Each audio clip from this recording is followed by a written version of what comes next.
life. The agency's motto is literally worthy of trust and confidence. But new revelations from the January 6th committee have raised significant doubts about whether the agency is actually living up to its stated goals. Even before January 6th, there was public reporting that President-elect Biden sought to change his presidential Secret Service detail, partially out of concerns that certain agents had exhibited loyalty to President Trump. This summer, we learned that the agency had somehow lost all of the text messages from agents' phones on January 5th and 6th. And then at yesterday's January 6th hearing, the committee outlined major discrepancies between the testimony it heard from members of the Secret Service and the evidence the committee has gathered. Committee member Adam Schiff asserted that, quote, certain White House and Secret Service witnesses previously testified that they had received no intelligence about violence that could have potentially threatened any of the protectees on January 6th, including Vice President Pence. But that testimony is now in direct conflict with agency emails that have been obtained by the committee. These are quotes from a Secret Service email 10 days before January 6th. Quote, they think that they will have a large enough group to march into D.C. and will outnumber the police so they can't be stopped. Quote, their plan is to literally kill people. Please, please take this tip seriously and investigate further. Quote, the Proud Boys have detailed their plans on multiple websites. A week before January 6th, the Secret Service received an email showing that the U.S. Marshal Service is seeing a lot of violent rhetoric on Parler directed at government people, entities, and in addition to our protected persons. Just to be clear here, the day before the riot, Secret Service communications warned specifically about threatening online chatter focused on Vice President Mike Pence. On the morning of January 6th, agents received a warning about online comments that Vice President Pence was, quote, a dead man walking. Now, this all comes amid new reporting by NBC News about contacts between members of the Oath Keepers and the Secret Service. NBC reports that it was not only one member of the far-right militia group corresponding directly with the Secret Service, as revealed in this week's sedition trial. Rather, multiple members of the Oath Keepers were in touch directly with the Secret Service.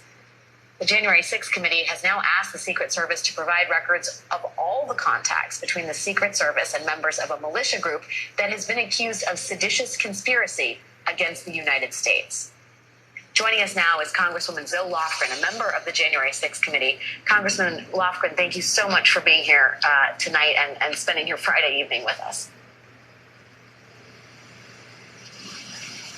Let me just first start with the number of records that you have received from the Secret Service. I believe it's 1 million pieces of electronic communication in the past 2 weeks, and that is on top of 800,000 pages of material since July. Now, on one hand, that seems like a lot of material and important evidence for the committee. But on the other hand, I wonder whether that also might be an attempt to overwhelm the committee with just a mountain of evidence. Do you see anything at all potentially undermining in the volume of material that's been given to the committee? I will say the interaction between the Secret Service and the committee has been cause for concern.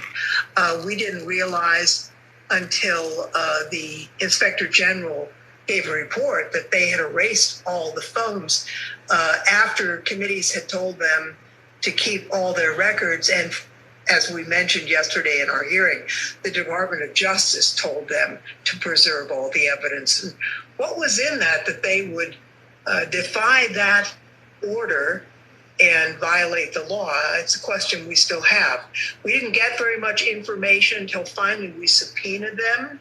Then we got some information, and it wasn't until over the Labor Day weekend when several of us really threw a huge fit and discussed this with higher ups in the department that we started to get a huge volume of material, millions, as you have pointed out.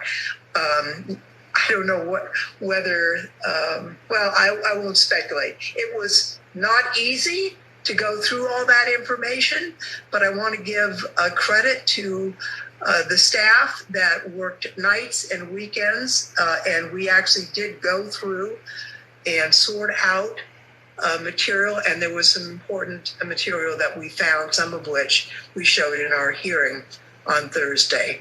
The evidence that we got does not necessarily mesh with some of the testimony that we received, and so we will be seeking some clarification from witnesses. Yeah, I want to talk more about that, but in terms of the cooperation from the Secret Service, from the agency, can you tell, you said you weren't getting anything until you threw a fit. Did they have a response? Did they have an explanation about why they'd been holding on to over 1 million electronic records that ended up being very pertinent to your investigation?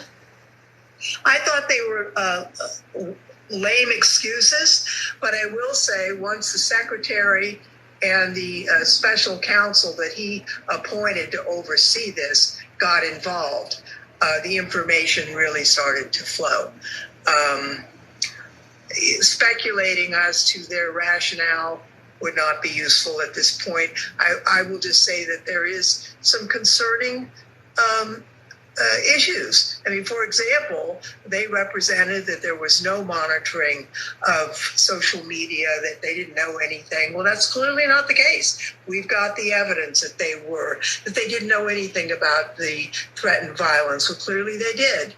I mean, putting aside the threats that they knew about, certainly even the day before, they saw the armed people that were arriving, and they did not take steps to properly protect not only their protectees, but the Congress. And so we have a lot of questions about the agency. But I do want to say this, that those questions should not be read to impugn the integrity and the hard work of many fine individual agents who serve bravely and courageously in their jobs. Yeah, and you have gone out of your way to say that there is courage and integrity among certain agents in the agency, if you will. But you also told my colleague Nicole Wallace today there's a problem in the agency, and I wonder, do you believe that problem is widespread? When you talk about re-interviewing witnesses, are we talking about 1 or 2 people, or is it more than that? Well, some of it is, we want to know who did what, when, and why, but there may also be a culture problem in the agency. For example, we didn't present this yesterday, but subsequent to the riot, I mean, you remember, Kevin McCarthy was talking to the president, and the president was trying to say, well, this is Black Lives Matter or Antifa.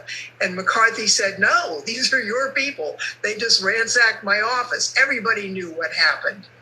But agents said, well, could this have been Antifa? I mean, these are Trump supporters who were blind to what was going on because of their political beliefs. And that's dangerous because if you can't see what is before you, you can't act to protect those who are in your care. Well, I mean, and let's talk explicitly. There were death threats against the vice president, and they were with the